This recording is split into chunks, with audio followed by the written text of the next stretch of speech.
Ay, no compartí pantalla.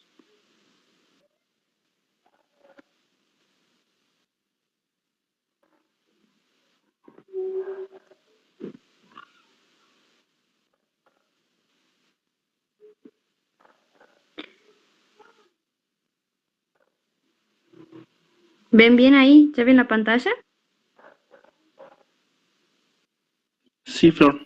Sí. Bien. Bien, vamos a ver lo que son las patologías del sistema nervioso. Esta vez traté de hacerla, que hace un poco más corta la clase. Bien. Vamos a empezar por lo que es meningitis bacteriana, también pregunta de examen siempre. ¿Cómo la definimos la meningitis? Como proceso inflamatorio agudo del sistema nervioso que afecta a las leptomeninges. ¿Qué comprende lo que es la leptomeninge? Pía madre y aracnoide. Bien.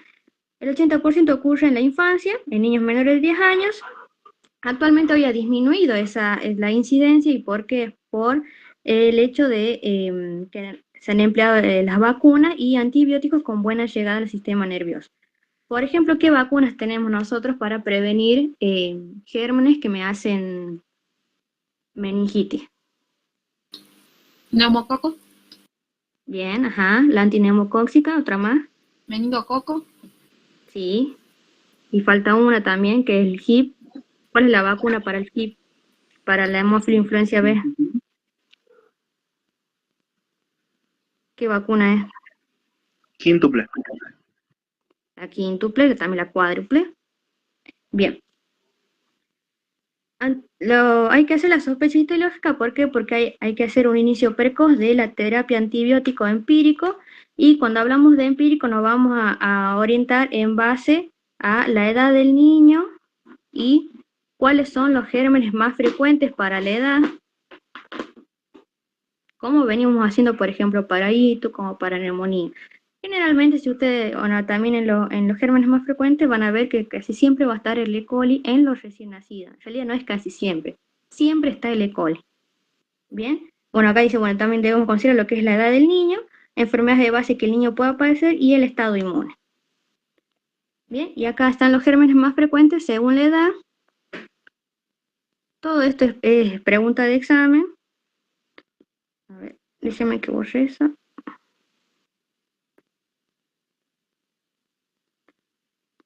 Todo esto es pregunta de examen. Si tenemos un menor de un mes, vamos a tener por excelencia, siempre va a estar el E. coli, va a estar en todo, el Streptococcus galactiae y la Listeria monocytogenes. De 1 a 3 meses se continúa siendo también el A. galactiae. Recuerde que es el que se adquiría por el canal del parto, porque coloniza normalmente lo que es el canal vaginal en la madre. Acá aparece, después del mes aparece el Streptococcus pneumoniae y la Neisseria meningitidis. Y una vez que estos aparecen, siempre pasan a ser los gérmenes más frecuentes, no importa la edad. A partir de los 3 meses, mayor de 3 meses, y si lo queremos poner, digamos, un poco más clasificado, de 3 meses a 3 años, podemos poner, porque también hay otra clasificación que la vi así, tenemos la Neisseria, ya predomina la Neisseria, el estreptococo, y vamos a tener en cuenta la influencia B en el caso de niños no vacunados. Bien, o sea, son casos excepcionales, eso ya casi no se está viendo, casi no se ve por el hecho de la vacuna, pero lo tenemos en cuenta. Y a partir de los 3 años, mayor a 3 años, siempre van a ser el neumococo y el meningococo. Bien. Vamos a tener una etiología en situaciones especiales como problemas neuroquirúrgicos, como sería lo que es la válvula de derivación ventrículo-peritoneal. Por ejemplo, en una hidrocefalia se coloca una válvula que deriva todo el líquido de lo que es los ventrículos hacia el peritoneo. Y como están cercanos, como va por la piel, ¿qué germen va a ser más frecuente? Siempre el aureus. Bien, entonces ante un paciente con una válvula de derivación, podemos tener una meningitis por aureo. ¿Qué otro germen coloniza la piel? Epidermidis, que es el que les dije yo que era el coagulasa negativo, lo pueden ver así también. Bien, acá por ejemplo en las heridas penetrantes también va a ser el aureus. Bien, ¿por qué? Porque son los microorganismos que colonizan tranquilamente la piel. En el caso de las inmunodeficiencias también van a predominar los mismos que venían mencionando, el neumococo y el meningococo. Bien, otros gérmenes menos frecuentes también tenemos otro bacilo gram negativo o con la salmonela, pero como dice acá son situaciones especiales. Bien, ¿cómo va a ser la clínica? Y va a depender de la edad. Si nosotros tenemos un recién nacido, siempre va a ser indistinguible de un cuadro de sepsis y es lo que venimos repitiendo siempre. Mientras más, digamos, a menor edad, menos específica va a ser la clínica. Bien, ¿qué se hace con un paciente con un cuadro similar a una sepsis? ¿Qué hay que hacer? ¿Cómo se procede con este paciente? Pueden cultivar. Van a cultivar, bien, siempre van a cultivar, bien, porque nosotros lo vemos con fiebre, con náusea, vómito y no sabemos qué, porque puede ser una diarrea, puede ser una ITU, puede ser una neumonía, puede ser una meningitis, bien. Y esto siempre les digo acá, esto me preguntaron a mí, es pregunta de examen siempre. Bien, ¿qué puede tener? Fiebre o hipotermia, irritabilidad, rechazo a la alimentación, vómito, puede presentarse en convulsiones y característicamente puede tener lo que es la fontanela llena o abombada por el acúmulo de líquido, ¿no? En el caso que se presente con edema. En el caso del lactante, también seguimos teniendo dentro de todo una clínica inespecífica, y acá también depende de la edad del lactante. Va a tener fiebre o febrícula, vómitos, rechazo a las tomas, lo mismo, irritabilidad, puede aparecer lo que es la rigidez de nuca. Y esto es importante porque a partir de los 8 a 10 meses se pueden hacer evidentes estos signos de irritación meningia, pueden hacer evidentes. Bien, eso depende del lactante, depende de la edad. Y cuando ya tenemos al niño mayor de 1 año, ya tiene la forma clínica clásica, ¿no? La fiebre ya es elevada, recuerden que estamos ante un proceso bacteriano. No cede, o puede no ceder o cede de mala forma con antitérmicos. Se acompaña de cefalea, vómitos, convulsiones. Y acá sí aparecen sí los signos de irritación meningia, que es el signo de Brusicki y el signo de Kerney. Bien. Y acá les puse en imagen.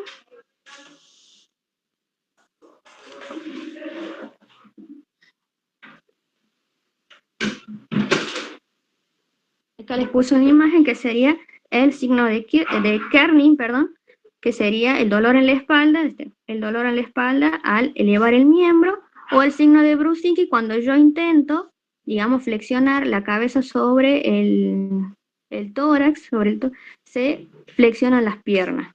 ¿Bien? ¿Cómo hacemos el diagnóstico? Básicamente la sospecha clínica, claramente los signos de irritación, Kerney y Brusicki, más la sintomatología, y acá les puse yo la analítica general, que eso es para evaluar otras causas o hacer un estado, evaluar, digamos, el estado general del paciente, pero no es algo, no son exámenes que me dicen este paciente tiene meningitis bacteriana, no, es para, digamos, no lo necesito para el diagnóstico, no son confirmatorios. ¿Qué me dice? Por ejemplo, si tengo leucocitosis con neutrofilia, el aumento reactante en las fases agudas, eso me está diciendo que hay un proceso inflamatorio, que es un proceso infeccioso y que es agudo. No me está diciendo que es una meningitis bacteriana. Entonces, esos son, digamos, como ayudantes para mi diagnóstico. Bien. Si en un caso tengo un recuento leucocitario normal o disminuido, son signos de mal pronóstico. También se puede pedir lo que es el ionograma ante la sospecha de un síndrome de secreción inadecuada de antidiurética o cualquier otro trastorno hidroeléctrico. En el caso de que exista púrpura o otros signos de coagulación intravascular diseminada, se debe pedir un estudio de la coagulación. ¿Por qué? Porque justamente el meningococo me puede hacer, digamos, una bacteriemia, que eso me hace una meningococcemia, que se manifiesta meningococcemia con púrpuras y petequias, digamos, en la piel. Bien, eso para tener en cuenta, por ejemplo, ante un diagnóstico diferencial, por ejemplo, con la púrpura de Schollén-Henoch. Bien, el hemocultivo es positivo, lo puedo realizar, no es, digamos, algo que sí o sí, porque muchas veces no nos puede salir el germen. Sí es positivo, es más positivo cuando yo tengo etiología neumocóxica más que la meningocóxica. Bien. Otro pilar del diagnóstico es claramente la punción lumbar. Bien. Vamos a realizar previamente el ATAC o una resonancia en un caso que existan signos de focalidad neurológica. ¿Cuáles serían, por ejemplo, signos de foco neurológico? ¿Nombran algunos ustedes?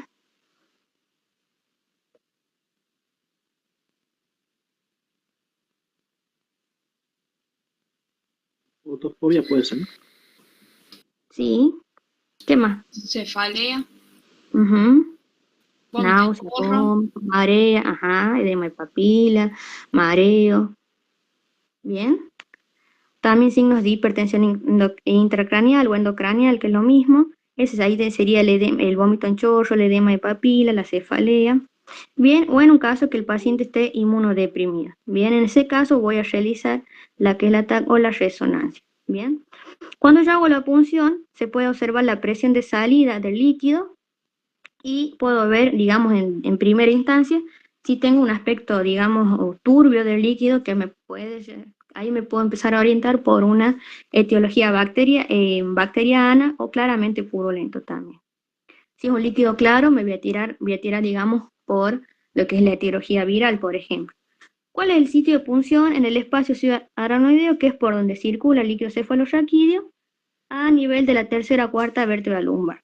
Bien, ¿cuándo se debe posponerlo? Cuando yo estoy en un estado de inestabilidad hemodinámica, si tengo signos de hipertensión intracraneal, en un caso de trombopenia, alteración de la coagulación o infección del sitio de punción. En ese caso voy a iniciar inmediatamente la antibiótico terapia empírica, ¿bien? Y voy a posponer la que es la punción lumbar, porque esas son contraindicaciones.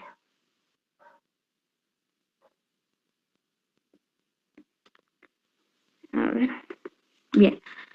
Entonces, yo hago la punción lumbar para extraer el líquido y hago el análisis citoquímico y el microbiológico, que incluye lo que es el citoquímico, todo lo que es la celularidad predominante, la proteinorraquia, la cantidad de proteínas en líquido cefalorraquídeo por miligramo por decilitro, y la glucorraquia. Bien, y esto siempre es pregunta de examen, porque es lo que nos da el diagnóstico diferencial, principalmente cuando hablamos de una etiología bacteriana, una etiología viral y la por Mycobacterium tuberculosis. Bien, vamos a ver que si tratamos de una bacteriana, el predominio celular siempre va a ser polimorfonucleares.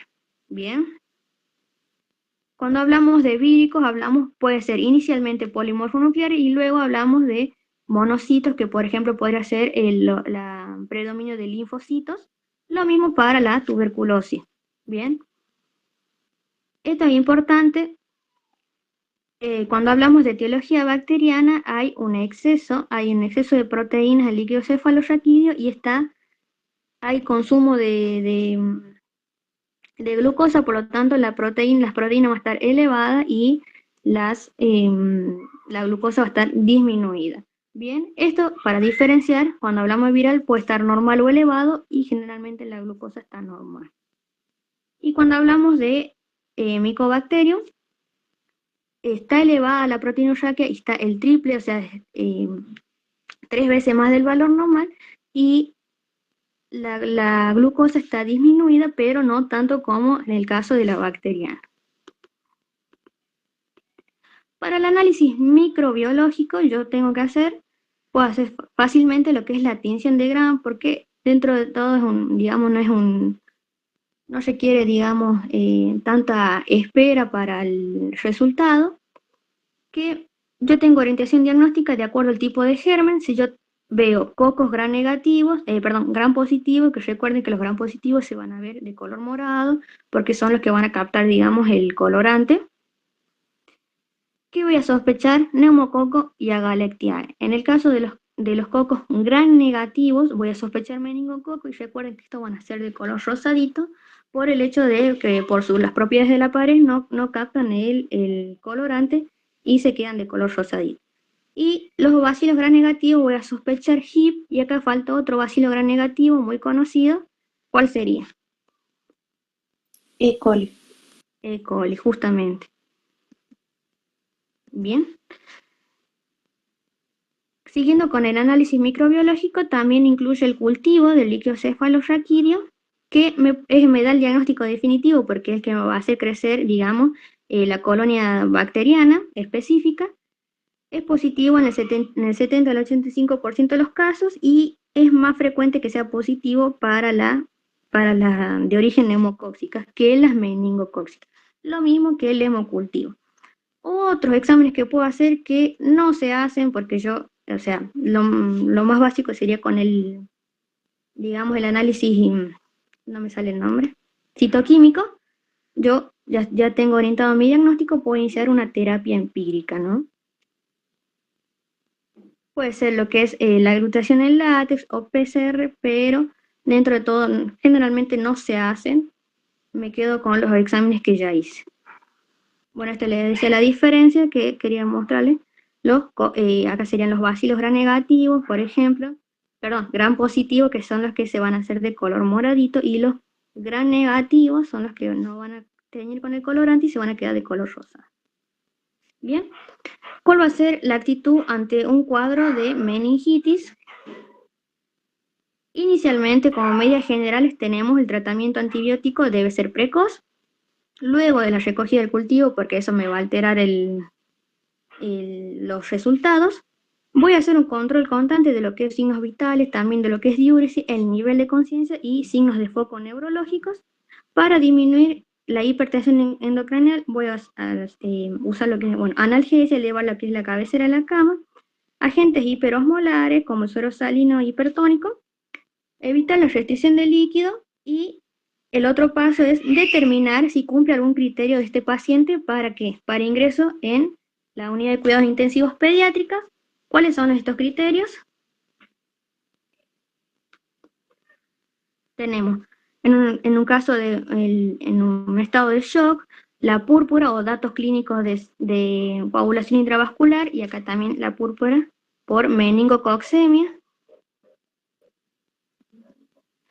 En el caso de que se encuentre focalidad neurológica, si se asocia a crisis convulsiva, si hay signos de hipertensión endocranial, si se presenta obnubilación o coma, o en el caso de hiponatremia severa.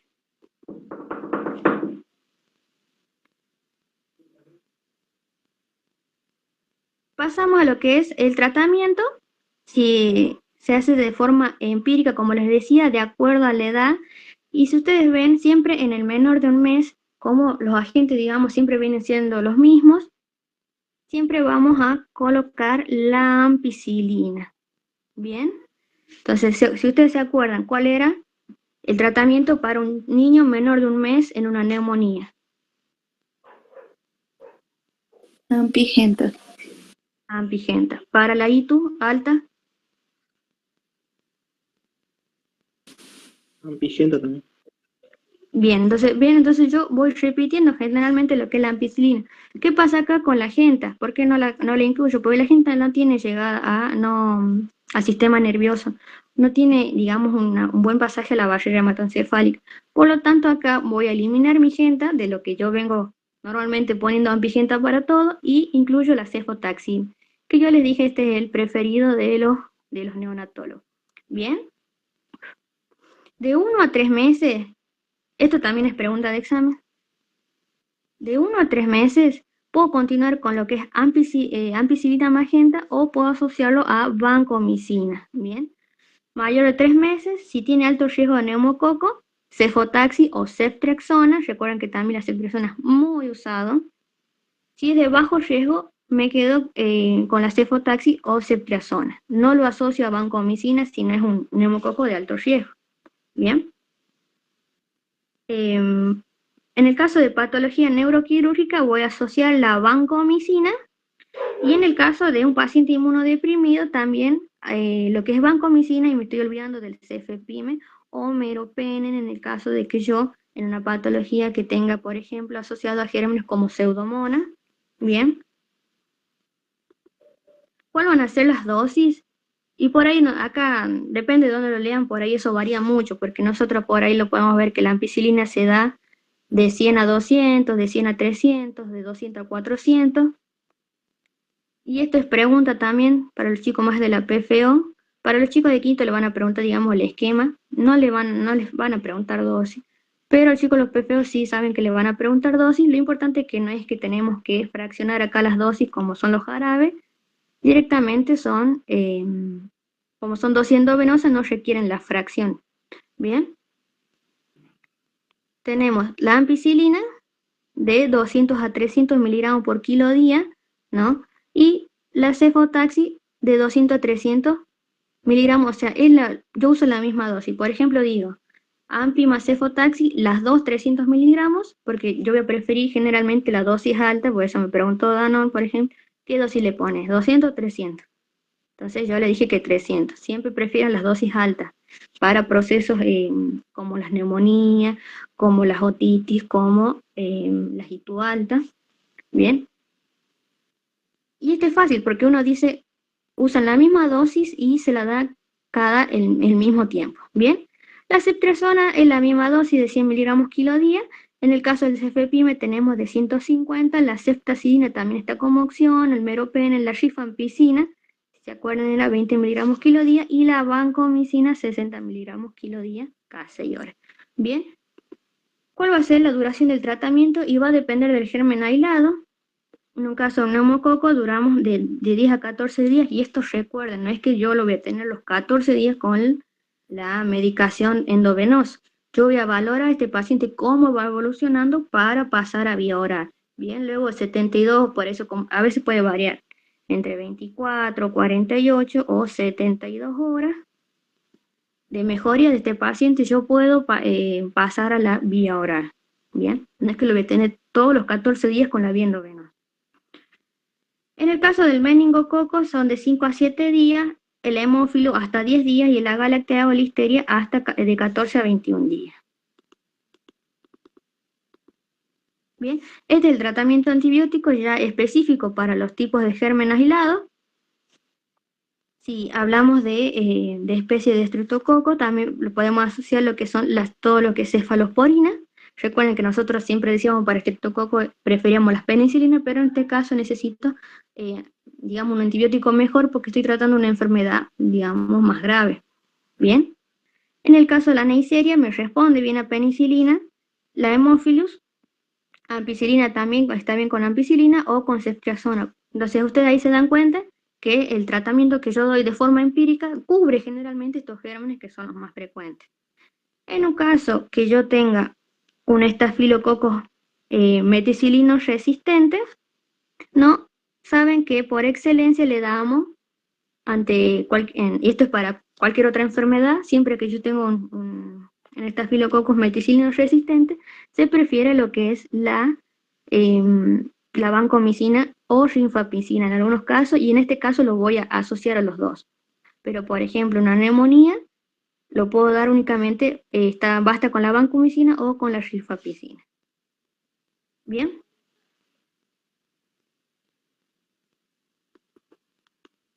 Y en el caso acá de la pseudomonas, tenemos el cefepime, que son buenos antibióticos que cubren lo que es pseudomonas, amicacina, la ceftazidima, siempre asociado, pero las pseudomonas son, digamos, microorganismos más difíciles de tratar. Bien, asociado al tratamiento de antibióticos, voy a indicar lo que es el tratamiento con corticoides. En el caso de la meningitis por hemófilo o neumocóxica se recomienda la dexametasona en dosis de 0,6 miligramos día cada 6 u 8 horas. Perdón, cada 6 horas o 0,8 cada 12 horas. Bien, hay que tener en cuenta que la terapia que yo dando corticoides se evalúa porque disminuye la mortalidad y la incidencia de secuelas, por eso se recomienda. Se debe administrar previamente al tratamiento antibiótico. ¿Cuál es el pronóstico? La mortalidad, la tasa alcanza un 4,5%. ¿Cuáles son los microorganismos que me pueden llegar, digamos, que pueden tener esta mortalidad? Los dos más frecuentes que yo le vengo diciendo es el meningo y el neumococo.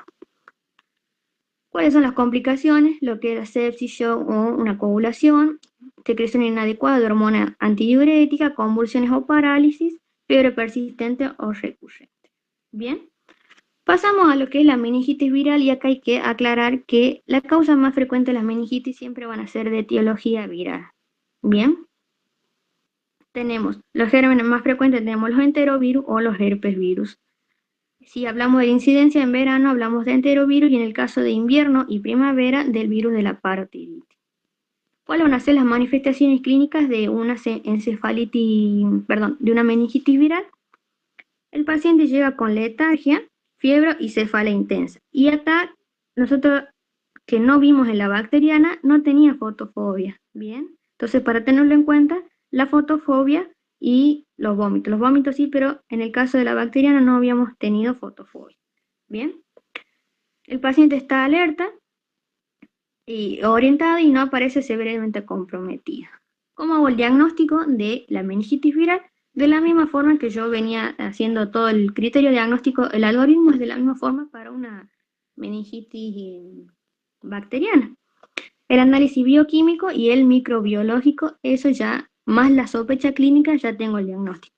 En un caso que no sea, digamos, no tenga un buen resultado, lo que es, o no se consiga la tinción de Gram, lo que es, no tenga un buen resultado, lo que es la punción lumbar, nosotros tenemos los criterios de Boyer para definir una meningitis viral. Y lo bueno de los criterios de Boyer que no solo te dice los criterios, sino te dice que de acuerdo al puntaje, cómo va a ser la manera de actuar. Y esto también es pregunta de examen. Entonces nosotros empezamos a diferenciar, al score de Boyer tiene una escala de puntos en cuanto a los parámetros. Bien, si presenta fiebre, si presenta púrpura, complicaciones neurológicas, lo que es la celularidad, los polimorfonucleares, la proteína y la glucosa, esto es lo del análisis citoquímico. Y en base al puntaje, ¿qué tenemos? Si tenemos 0, 1 o 2 puntos, es una probable meningitis vírica, la actitud va a ser expectante. En el caso de 3 a 4 puntos está dudoso, se valora según la evolución con la antibiótico-terapia, y más de 5 puntos es alta probabilidad de meningitis bacteriana.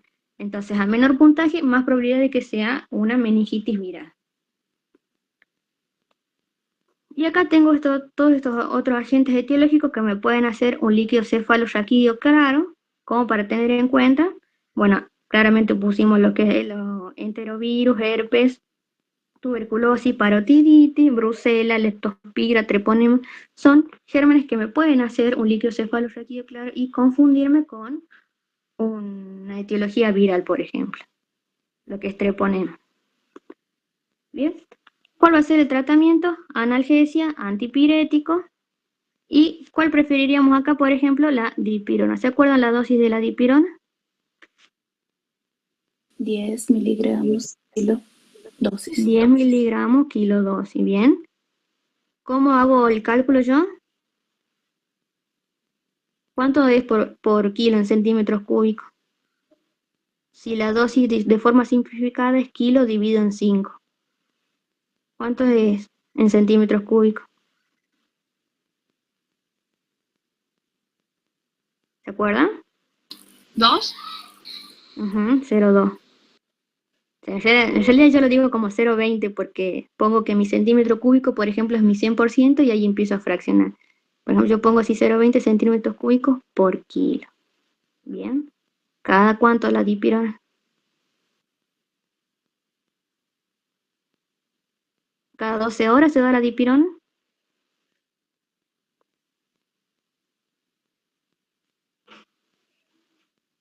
Ya me acuerdo.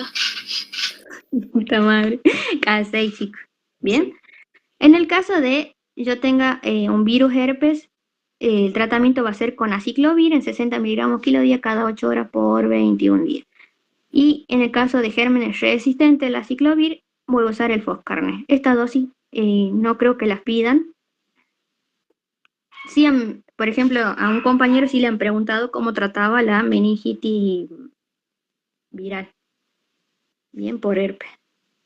Y basta con que digan el aciclovir. Bien, en general tiene buena evolución, no suele dejar secuelas las meningitis virales.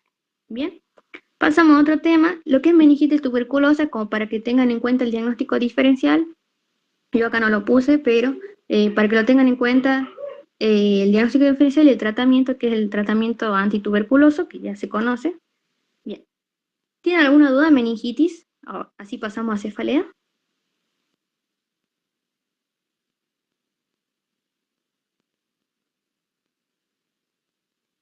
No, cuando estudie ya después me van a salir las dudas.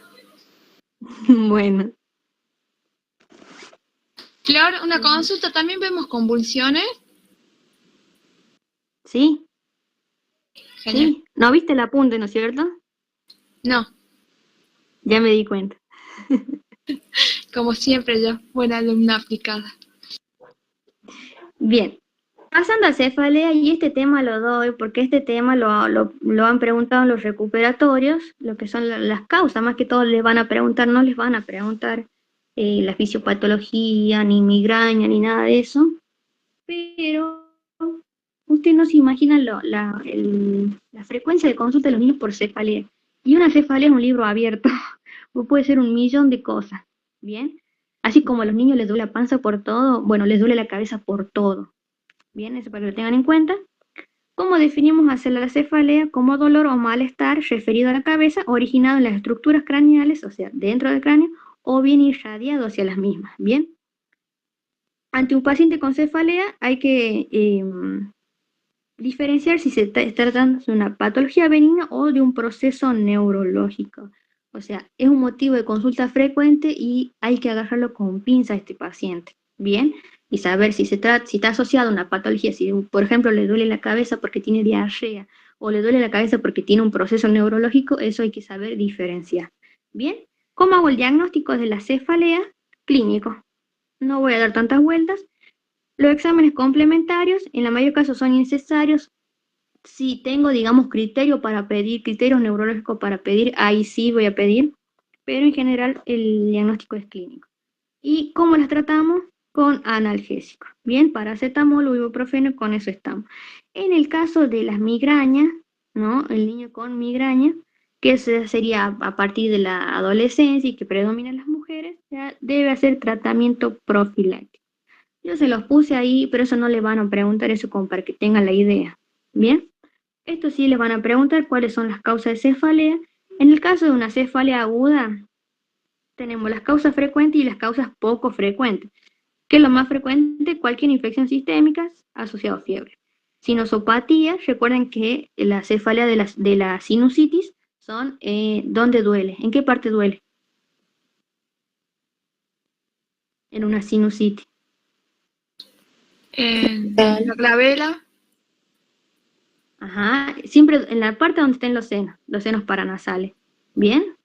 En la cabeza. Tengan en cuenta. Claro, sí.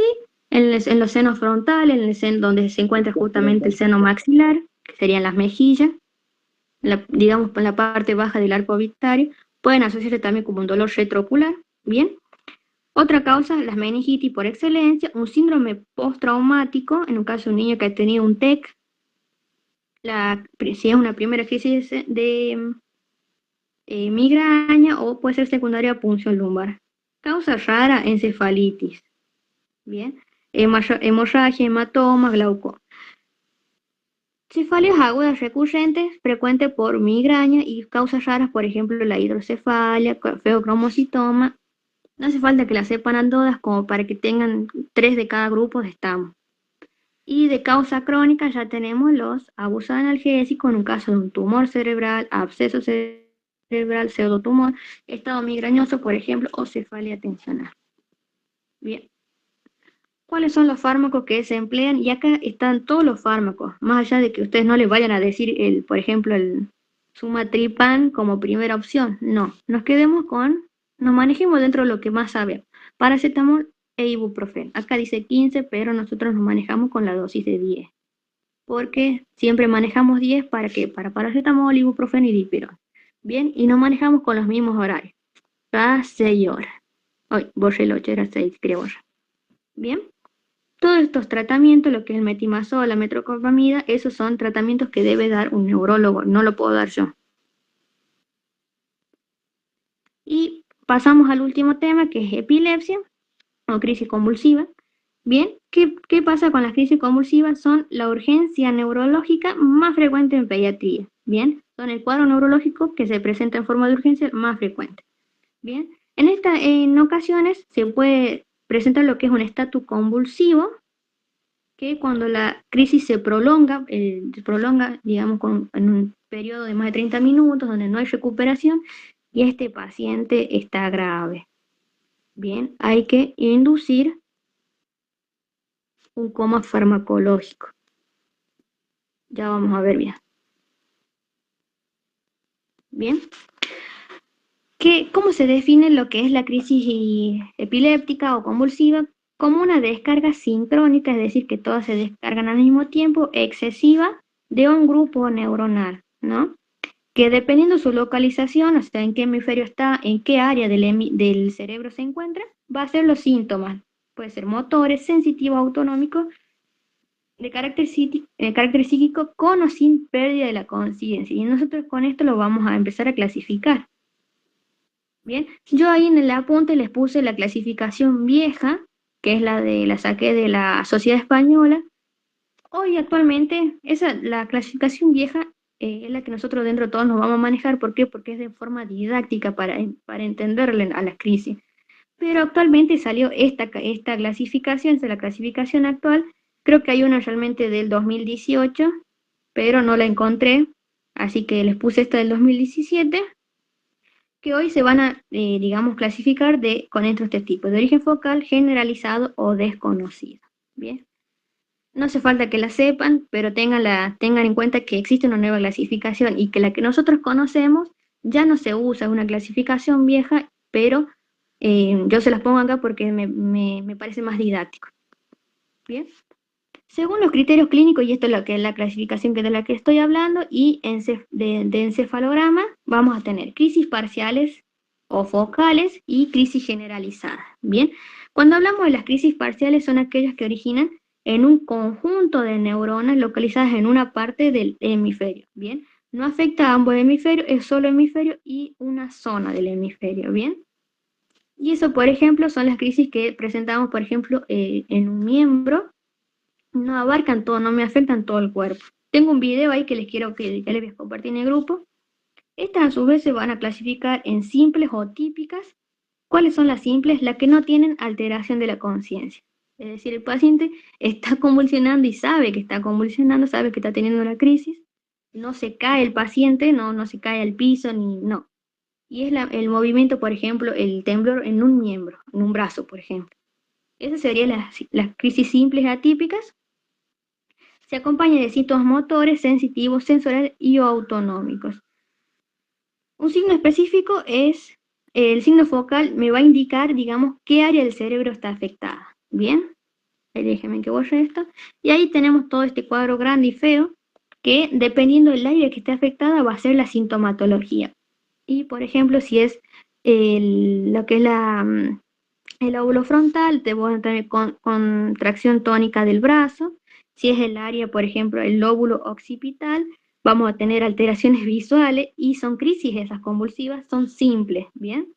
Desviación de los ojos, ¿qué más podemos tener? Si, por ejemplo, tenemos el lóbulo temporal, alucinaciones olfatorias, digestivas o gustativas, ¿bien? Esas son manifestaciones de crisis simples típicas, que dependen del área afectada. No abarcan todo, digamos, no afectan generalmente al cuerpo, solo afectan un área localizada, porque afecta, digamos, un área del cerebro, de un hemisferio. Luego tenemos también dentro de no me sale el nombre, de las focales, estamos en focales, ¿no? Sí. De las focales, las que son complejas o atípicas. Y acá ya tienen alteración de la conciencia y es la principal diferencia que uno va a marcar con las típicas. Se acompaña también de lo que son los automatismos. Por ejemplo, los automatismos son el movimiento de chupeteo. El paciente pierde el contacto con el entorno. ¿Dura cuánto? 1 a 2 minutos. Realiza movimientos automáticos sin ninguna finalidad. Característicamente este tipo de convulsiones se presentan con agresividad del paciente. Agresividad, digamos, está como en un estado así agresivo y frecuentemente afectan el lóbulo temporal. Bien, esas son las complejas o atípicas. Y al último tenemos las crisis parciales secundariamente generalizadas. Entonces estamos hablando que son crisis que inician, por ejemplo, en un miembro, por ejemplo en el brazo izquierdo, y posteriormente hace el temblor en todo el cuerpo. Bien, entonces inicia como una crisis focal y luego se generaliza. Bien, cuando lo vamos a tratar a este paciente lo vamos a considerar como una crisis focal, por más que haya hecho una crisis generalizada. ¿Tiene pérdida de conciencia ese? ¿El último? No lo menciona, lo pregunto, pero como no lo menciona, ahora que lo pienso, y si hace Porque, crisis generalizada, sí, porque la crisis generalizada tiene pérdida de la conciencia. bien, sí, sí, Bien, y pasamos a las crisis generalizadas, al otro tipo. Ese sí siempre tiene alteración de la conciencia con afectación motora. Bien, existe afectación bilateral, es decir, que va a afectar a todo el cuerpo. Generalmente puede tener lo que es causa idiopática, que no se sabe lo que pasó, o de causa metabólica. Y acá tenemos algunos ejemplos, como son las crisis de ausencia, que antes se denominaba petit mal. Son crisis breves en las que el paciente pierde el contacto con todo lo que es su exterior. Hay una pérdida de la conciencia. El paciente está realizando, por ejemplo, cualquier actividad que esté realizando, de un momento a otro lo deja de realizar y es como presenta la mirada perdida. ¿Cuánto puede durar? Entre 10 a 30 segundos. Se acompaña a este paciente mientras está en esa crisis, tiene la mirada fija, perdida, no escucha, no siente nada. El paciente está en otro mundo, por así decir. Se acompaña de lo que es un parpadeo de 3 por segundo. Esto es, no sé si es así realmente, puede tener un parpadeo, pero no sí o sí tiene que ser 3 por segundo. Estos pacientes no se caen al suelo, son pacientes que hacen la crisis y pueden estar tranquilamente parados y no les pasa nada. Interrumpen la actividad que estaban realizando y luego de la crisis la reanudan, como si nada hubiese pasado, sin presentar síntomas posictales. ¿Qué son los síntomas posictales? Los síntomas posteriores a la crisis. Este paciente no presenta esto. Bien, y no recuerda lo que pasó, no sabe. Él se desconectó del mundo en un momento y no sabe qué pasó. Frecuente la edad de 4 a 8 años. No sé si alguien ha rotado con la doctora, la neuróloga, la doctora Ramírez. No sé si alguno de ustedes ha rotado. Yo, pero en cuarto año. Ah, no. no, pero sí vi crisis de ausencia y también cómo inducirla con la respiración. Vieron que se hace una prueba de que le pedimos al paciente que sople un papel y de repente lo deja de hacer. Tengo un video ahí, ya lo voy a compartir. Bien. Flor, tengo otra duda. ¿Tienen pérdida de esfínteres? ¿Cuáles son los que tienen pérdida de esfínteres? O sea, Ahí lo vemos. listo. Acá, la que seguimos ahora. Las crisis tónico-clónicos, como lo dice el nombre, primero son una contracción tónica seguida de una contracción de la mioclonía, de las clónicas, perdón, y son generalizadas, es decir, que me afectan a todo el cuerpo. Estas son de presentación más frecuentes en los adultos. Como es una crisis generalizada, tiene pérdida de la conciencia, el paciente cae. ¿Y qué pasa cuando el paciente cae? Nosotros tenemos el riesgo acá de cualquier traumatismo. Entonces, inicia con la contracción tónica y luego clónica. ¿Bien? ¿Cuánto puede durar? Aproximadamente de 2 a 10 minutos. Y estas son las crisis que se acompañan con la pérdida de control de esfínter. Son pacientes que se pueden orinar o... no me sale. No me sale Pueden de una palabra. defecar, orinar, cualquiera de Claro. Y tenemos las crisis atónicas. Las crisis atónicas son las que el paciente pierde completamente lo que es el tono muscular, el paciente se cae. Este sí tiene un riesgo muy importante de traumatismo encefalocraneal, que eso quiere decir TEC, con alteración de la conciencia. Siempre que hablemos de crisis, digamos, generalizadas, vienen con la alteración de la conciencia. Bien. Esto, por ejemplo, habría que hacer no sé si ustedes saben lo que es la narcolepsia. Sí, cuando se duerme el paciente. Claro. Que puede ser también inducido por un fármaco. un síncope también. Un paciente que parece un desmayo, lo que tiene claramente parece un desmayo y en realidad es una crisis atónica. Bien. Y el último, el estatus de mal epiléptico, que es cuando la crisis se prolonga, ¿no? Por un tiempo aproximadamente más de 30 minutos, no se recupera, no hay recuperación de la conciencia, ni hay recuperación del paciente esto es una crisis que continua, ¿bien? Esto es donde el pediatra debe actuar rápidamente para evitar el daño neuronal irreversible. A este paciente, cuando ya la crisis se prolonga, si ante un estatus convulsivo, yo voy a seguir una serie de pasos de fármacos que si el paciente a medida que no me responda, como último paso voy a inducir un coma farmacológico, ahora lo vamos a ver. Bien. ¿Cuáles son las causas más frecuentes de convulsión? Y esto también depende de la edad. Si son neonatos, por ejemplo, bueno, la cefalopatía hipóxico-isquémico, eso estamos hablando de patologías perinatales, infección del sistema nervioso, infección sistémica, alteraciones hidroeléctricas, y acá tenemos los errores congénitos del metabolismo. ¿Cuáles eran los errores congénitos del metabolismo? Hipotiroidismo, Claro, todas las enfermedades que hacíamos la pesquisa metabólica. Bien. ¿Cuál más, Gisela? Te quiero escuchar que me digas. El fenito, no sé cuánto. No me acuerdo. vamos, Gise, vamos. Vos podés, Gise. Fenilcetonuria. Esa, feliz. Hipotiroidismo congénito, galactosemia, bien. Esos son causas, cursan con convulsión. Y ustedes acuérdense. ¡Ay! Salí de acá. Y eso acuérdense. Esos mensajes. No, encima este es de mi, de Lucio. Esto no es mío.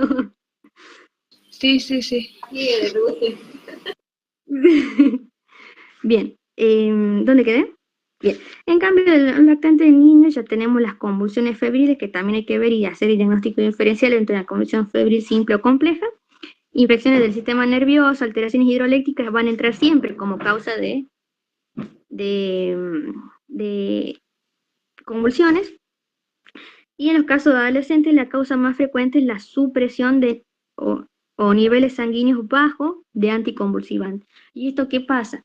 Cuando yo tengo ya un diagnóstico de un niño que ya tiene epilepsia, por ejemplo, a ese niño yo constantemente le debo hacer una evaluación para ver cuál es la dosis de acuerdo a su peso, ¿no? Porque a medida que él vaya creciendo va a necesitar más dosis. ¿Qué pasa generalmente qué pasa con esto? Los padres nunca vuelven a control o lo hacen cada 2 años, por ejemplo, y eso lo que hace es que el niño después tenga una infradosis, o sea, una dosis inferior a la que él necesita. Bien, entonces la dosis ya no puede regular la crisis convulsiva y vuelven entonces a aparecer la crisis en este niño. Este niño que estaba tratado, pero al carecer un control, digamos, de lo que es los niveles de anticonvulsivante en sangre, al carecer de ese control, llegan a un estado de infradosis. Bien, por eso se debe hacer control periódico del niño. Es más, cuando son, por ejemplo, niños, digamos, recién nacidos, niños entre 1, 2, 3 años, es todos los meses. Siempre debo controlar todos los meses cuánto es la dosis que yo le estoy dando, ¿bien? De acuerdo, porque la dosis es de acuerdo a su peso. Otra causa muy frecuente, el traumatismo craneal, tumores, intoxicación. Bien. Luego, la deshidratación me puede dar una convulsión porque hay un trastorno hidroeléctrico. Claramente, ¿sí? Ah, bien. Porque eso estaban preguntando también. Sí. Tengan en cuenta siempre, ustedes, así como lo razonaste, como debes responder. ¿Por qué te va a dar una deshidratación, una convulsión? Entonces vos pensás ahí y decís, ¿y por qué cursa con trastornos hidroeléctricos? Depende del grado, ¿no?, de la deshidratación. Bien. Encima hay que razonar. Sí, hay que usar la cabeza. Oh, ya pide mucho. Pasamos a las crisis febriles, a que se define como toda crisis o convulsión asociada a una enfermedad febril. ¿no? En ausencia de infección del sistema nervioso. Por lo tanto, voy a descartar, por ejemplo, una meningitis. Una convulsión asociada a meningitis no la vamos a categorizar, como crisis febril. Bien, ausencia de un trastorno hidroeléctrico y en niños que no tengan sin antecedentes convulsiones afebriles previas. Bien, entonces estos son, digamos, las definiciones, la base del criterio diagnóstico de esta crisis febril. Bien, ausencia de infección, de desequilibrio eléctrico y ausencia de antecedentes. Bien, por eso acá dice con esta definición que se excluye todos los procesos como los desequilibrios hidroeléctricos, la encefalitis o las meningitis, y en los que la fiebre y las convulsiones también pueden aparecer juntas. Flor, Fisiopatología, chicos.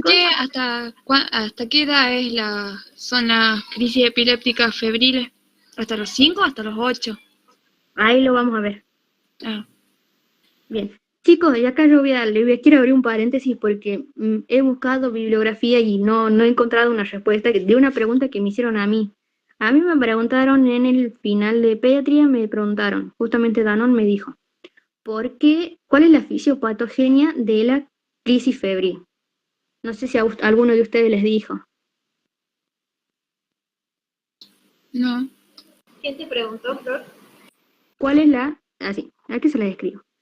¿Cuál es la fisiopatogenia de la convulsión febril? Convulsión febril. Y bueno, yo empecé, porque yo lo había leído yo empecé a irme por este lado, que yo lo voy a explicar.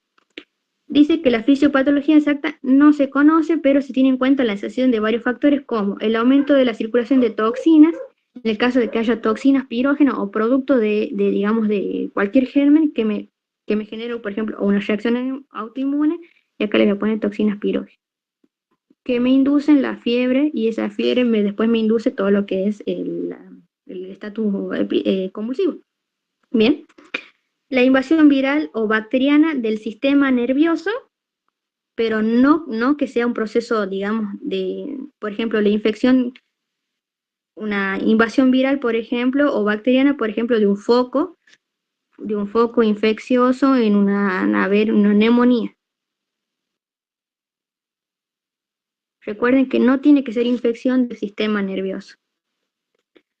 La posible existencia de un déficit de mielinización, ¿por qué? Porque estamos hablando ante un niño con un sistema nervioso inmaduro, la inmadurez de los mecanismos de termorregulación, el incremento del consumo de oxígeno ante cualquier proceso febril y la existencia de capacidad limitada para el aumento del metabolismo energético al elevarse la temperatura. ¿Bien? ¿Qué pasa? ¿Qué me pasó a mí? Yo le dije todo esto, ¿bien? Y me dijo que no. Pero puede ser por la desnaturalización de las proteínas, porque al aumentar la temperatura... Ahí les digo por qué, porque él después me dijo la respuesta. Pero no me la explicó, y yo hasta el día de hoy no entiendo y lo he buscado. Él me dijo que era la hiposinconemia. Así que yo ahora me olvidé porque le iba a mandar justamente un mensaje a Danone y que me diga de dónde sacó eso, porque no tengo idea, porque es del zinc, hace referencia a un déficit de zinc. Flor. Sí. El doc dijo en práctico que sería un niño que tenía predisposición a quedar sin zinc. Supongo, es un factor genético que el niño se queda sin zinc. Bueno, ahí tengo la respuesta. Entonces habla de una predisposición genética. Eso. Bien, predisposición genética. Bien, eso es pregunta de examen de él solamente. Y yo, por más que yo le dije todo esto, me dijo, sí, pero por ahí no va, dice, por ahí no va. ¿Por dónde puta va? Decía yo, pero bueno. Eso para que lo tengan en cuenta. No está mal que hayan dicho que respondan las toxinas, la invasión viral, la inmadurez cerebral, no está mal, porque en su defensa usted tiene que decir, eso dice la Asociación Española de Pediatría, ¿bien? Siempre defiéndase cuando dicen algo que los profesores le digan no, eso no es así, defiéndase con la bibliografía. ¿Bien? Eso dice la Flor. No, no, yo pongo ahí bibliografía por las dudas. Bien, pregunta de examen también. Crisis febriles simples o atípicas y crisis febriles complejas o atípicas. ¿Cuáles son más frecuentes? Las típicas son crisis tónicas o clónicas generalizadas. En cambio, las otras son crisis focales. Estamos hablando de crisis, por ejemplo, de un solo miembro. Son menos frecuentes y esto es pregunta de examen, el diagnóstico diferencial. Bien. El tiempo de duración, menos de 15 minutos, en realidad generalmente duran menos de 5 minutos, y acá se extiende más de 15 minutos, no presentan foco neurológico, signo de foco, este sí tiene las complejas. La edad de presentación tenemos entre 6 meses a 5 años, y las edades que me restan, digamos que me sobran de las típicas, serían las atípicas, sería menor a 6 meses y mayor de 5 años. Presenta un periodo posictal corto, ¿no? Luego de la crisis, no puede tener, digamos, puede tardar un poquito en recuperarse adecuadamente, pero no se prolonga. En cambio, en la crisis compleja tiene un periodo posictal prolongado, o se puede presentar lo que es el fenómeno de TOD, que es la parálisis, digamos, en uno de los miembros asociada a la crisis febril. ¿Bien? No presenta recurrencia, es decir, que en el día, en 24 horas, es decir, que no vuelve a tener otra crisis, y acá la compleja sí presenta recurrencia en 24 horas, o sea que puede tener 3 episodios más 3, más 5, lo que sea, en 24 horas. Pero episodios de estas características. Bien. Tiene recuperación lenta del sensorio, signo de foco, como le dije, y afectación, acá no sé por qué dice localidad, pero era afectación neurológica residual, es decir, que el paciente queda afectado, no es que se termina la crisis y está ya de 10, no. Tarda en, digamos, en volver a estar neurológicamente bien. El electro está alterado posterior a la crisis y tiene mayor riesgo de complicaciones de desarrollar posteriormente una epilepsia. Bien, riesgo de recurrencia depende, digamos, en gran medida de lo que es la edad. Si la primera crisis es antes de los 12 meses, el riesgo es cercano a 50, o sea, antes del año. A partir del segundo año ya disminuye al 30, y mientras más grande sea, menos riesgo de recurrencia tengo, y después de los 5 años son muy poco frecuentes. También el riesgo de recurrencia también interviene lo que si es una crisis, la menor duración de la fiebre, es decir, que tuvo fiebre, digamos, supongamos en 1 hora, antes de la crisis también es un factor de riesgo para desarrollar recurrencia, y se hizo la crisis con temperaturas bajas. Por ejemplo, hizo la crisis con una febrícula. 37,8 me hizo una crisis febril. Bien, esos son factores de riesgo para desarrollarme una recurrencia. Bien, tener en cuenta esto y la edad. ¿Cuáles son los principales factores de riesgo? La primera crisis antes de los 12 meses, como les había mencionado, y los antecedentes familiares, porque lo que es las crisis convulsivas son de carácter, digamos, familiar. Tienen más riesgo de presentar crisis o recurrencias cuando hablamos de que hay herencia, digamos, tanto los padres o los hermanos, también, como les digo, es de carácter familiar. ¿Cómo se va a actuar en una crisis? Y esto es para todas las crisis epilépticas, sea febril, compleja, simple. Bien. Primero, en el primer paso, vamos a identificar si se trata de una verdadera crisis. Bien. ¿Cómo vamos a empezar a identificar? Preguntando las características. Bien. Características de cómo fue el episodio de este niño, dónde se encontraba, qué estaba haciendo, si hubo algún acontecimiento desencadenante, porque nosotros tenemos los factores desencadenantes o disparadores, ahí les voy a decir cuáles son. Si existió pérdida de la conciencia, porque ahí me voy a empezar a orientar para qué tipo de crisis es, cuánto duró. Generalmente, muy raro que el niño llegue al hospital con la crisis. Generalmente, cuando ya pasa la crisis, llega la madre al hospital, ¿bien?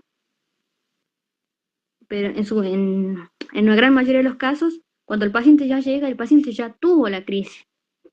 Bien. ¿Qué tipo y cuál fue la secuencia de los movimientos, o sea, cómo fue el episodio de la crisis, cómo empezó, si hubo desviación de la mirada, ruido respiratorio, cianosis, salivación, incontinencia de esfínteres. ¿Cuáles son los factores disparadores que yo les decía que hay que preguntar? La privación del sueño, el abuso de alcohol, bueno, sería raro en un niño, procesos infecciosos, olvido de medicamentos, y esto es responsabilidad de los padres.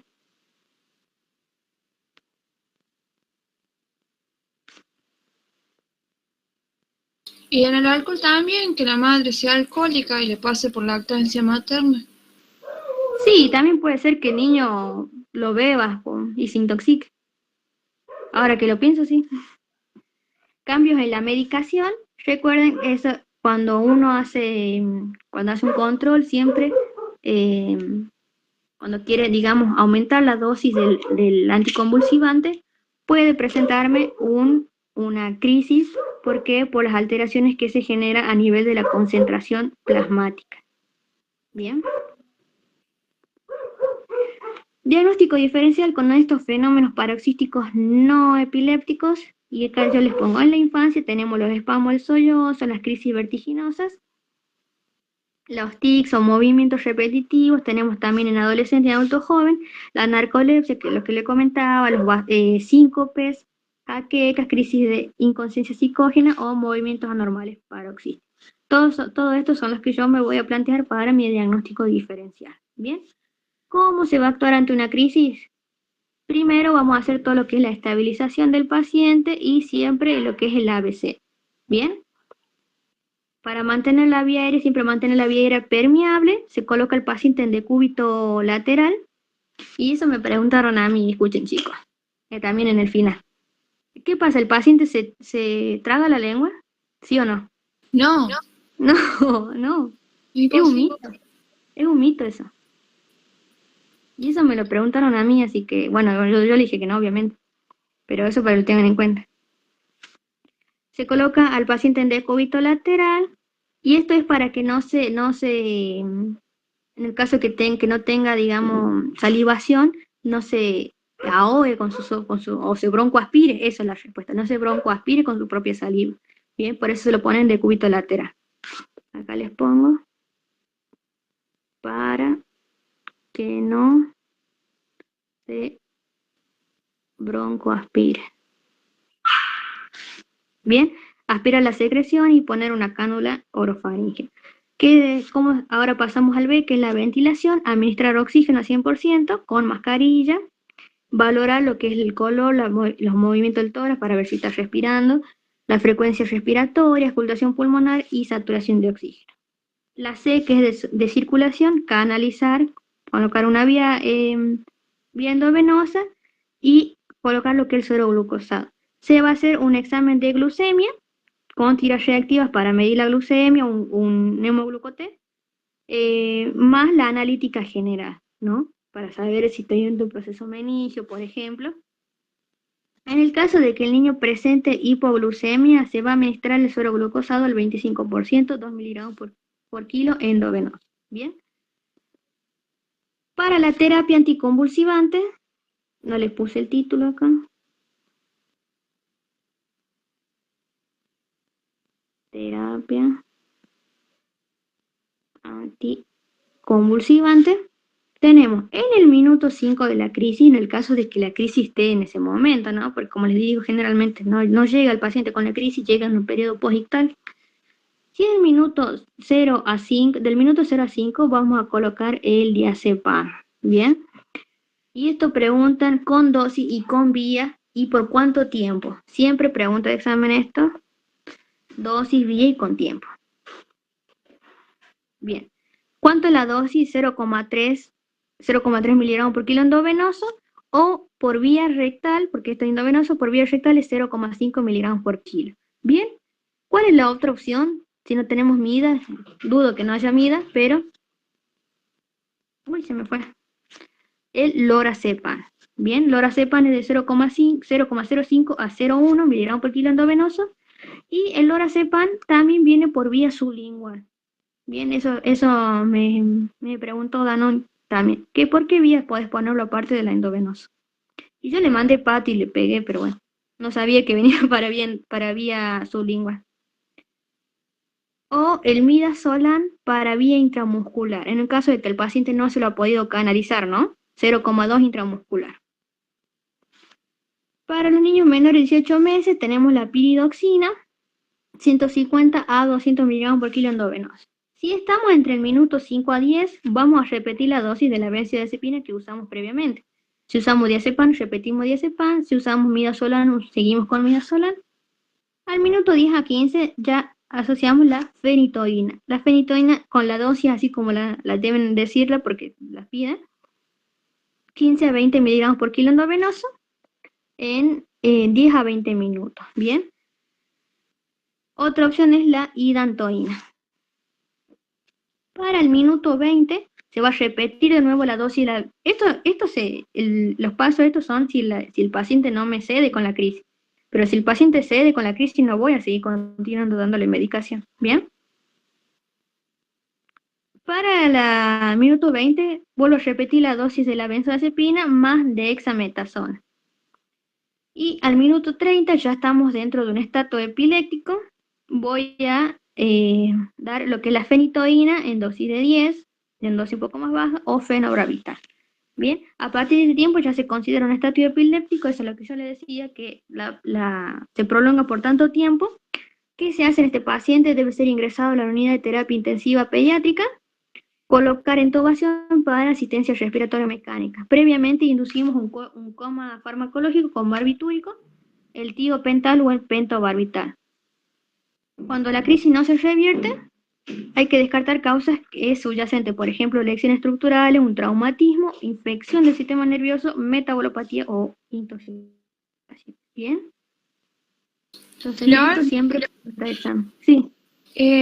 Hoy nosotros tuvimos un paciente que estaba con convulsiones y la doc nos dijo que la primera elección era lorazepam, 0,1. ¿Sabes qué pasa? Es lo que hay. ¿Qué pasa con el lorazepam? El lorazepam no, digamos, por ejemplo, el MIDA o el diazepam requieren que estén en heladera. Por lo tanto, si ante una crisis, digamos, va la ambulancia, ¿cuál puede transportar? El lorazepam. Pero en la guardia también hay solamente lorazepam. ¿Hay lorazepam? Sí, me dijo que solamente había lorazepam, de que era 0,1 kilo la dosis, 0,1 miligramos kilogramos dosis, y si en el caso que no mejoraba, pasamos a fenitoína, y si no mejoraba, recién fenobarbital. Ese era el esquema que ellos usaban. Y si no, bueno, ya iba a terapia. Y claro, porque es el esquema que hay en La Rioja. Sí, digamos, es el protocolo, digamos, que se usa en Argentina, dentro de todo. ¿Y cuál le decimos los que usamos acá en La Rioja? Mira, yo le dije este. Este. Y a mí Danón me dijo que estaba bien. Ah, bueno. Porque genial. yo le dije, ya saben ustedes cuál es su defensa. Así dice en tal parte, ¿bien? Bien. Él sí también me dijo que se prefería el lorazepam. También me dijo eso a mí. Y me preguntó por qué vía yo la puedo dar más, qué otras vías lo puede dar, y eso es lo que les decía recién, por vía sublingual. Bien. Este es el esquema que está protocolizado, de ahí a que se cumpla, porque puede ser como La Rioja justo en la guardia no hay midazolam o no hay diazepam, entonces no le dan, ¿ven? Pero no está mal la respuesta, responder todo esto, porque eso es lo que dice la bibliografía. Bien, seguimos. Mientras se trata la convulsión, otra persona debe hacer una historia clínica rápida, valorando todo lo que son aspectos sobre la naturaleza de las crisis, si se acompaña, por ejemplo, de fiebre, si es la primera convulsión o ya ha tenido otra crisis, o si existe un factor precipitante o desencadenante. Y esto es importante, en todos los niños se valora el antecedente del TEC, el traumatismo craneoencefálico previo, la existencia de hipertensión, signos de focalidad neurológica y la imposible ingestión de tóxicos. Bien. Al examen físico, en la exploración general, digamos, sería todo un examen completo, buscando todo lo que son signos de infección, de deshidratación. ¿Por qué? Porque ahí veríamos trastornos hidroeléctricos, por ejemplo, lesiones en la piel como las manchas café con leche. En los lactantes que vamos a ver, el examen de la fontanela, si está bombada, medir el perímetro cefálico, y pasamos a la exploración neurológica, buscando ya signos infecciosos a nivel neurológico o signos de foco neurológico. Bien, el examen lo vamos a repetir, y eso, ¿cuándo lo vamos a repetir constantemente el examen neurológico? Cuando la recuperación del sensorio es lento. ¿Y en qué caso, por ejemplo, sería esto? Cuando la recuperación del sensorio es lenta. ¿En qué crisis?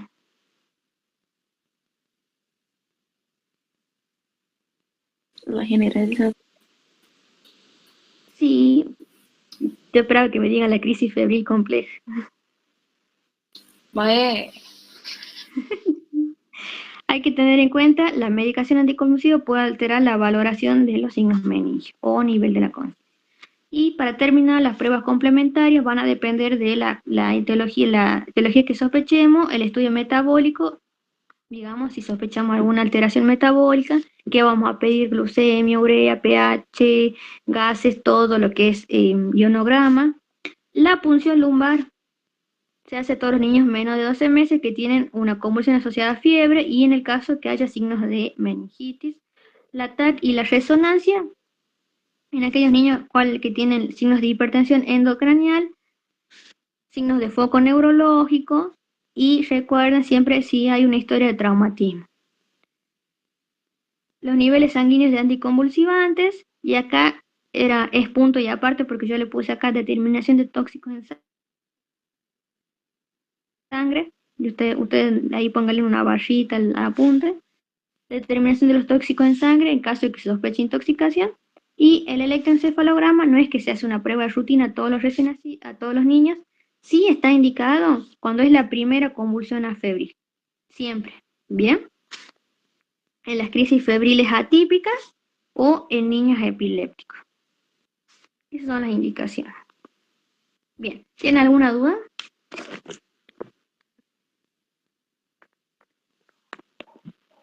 Yo tenía la misma duda que Gisela también, porque por ahí no se ponen de acuerdo con el tema del tratamiento, qué droga dar y todo. Porque, por ejemplo, yo estuve teórico con Villalba y él nos dio de opción el fenobarbital y el tiopental sódico. Y después una amiga, cuando fue a rendir el final, ya le dijo que midazolam es lo que se daba por eso. Bien, como te digo yo, esta pregunta a mí me la hicieron, y yo le dije lo mismo que lo que es antibiótico, yo le dije todo lo que es de la Asociación Española, y él me dijo que está bien. Yo le agregué ahí, porque la Asociación Española te dice el diazepam únicamente. Yo le agregué porque lo que es el lorazepam y el midazolam, es el protocolo que lo saqué de la clase del doctor Villalba. Bien, y también dice ahí el lorazepam. Ustedes tengan, digamos, como opciones farmacológicas, o sea, digan como de entrada pueden decir mida, pues, y ahí digan ustedes. Puede ser también el lorazepam, puede ser también ténganlo en cuenta, o sea, tengan, digamos, las varias opciones. Porque uno te va a decir, no, pero es más frecuente el mida, y otro te va a decir, no, pero es más frecuente el lorazepam. ¿Bien? Bien. ¿Tienen alguna otra duda?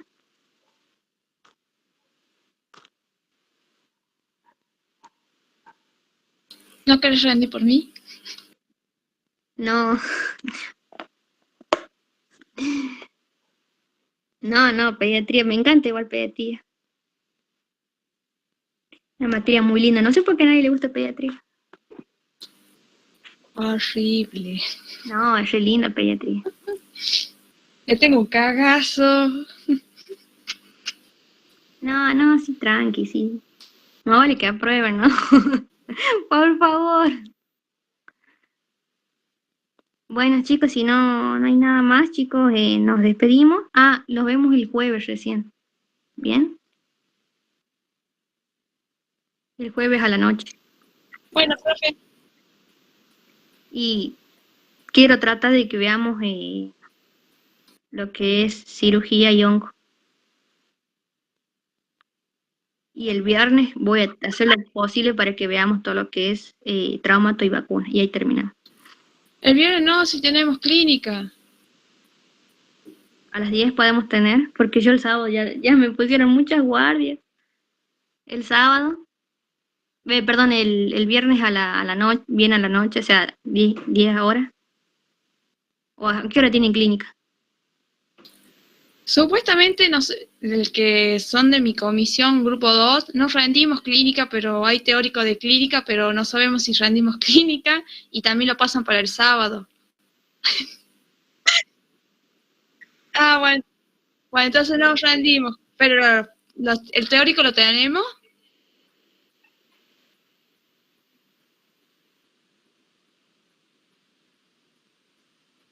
Claro, eso es lo que no sé, porque él te dice que no, pero después que sí.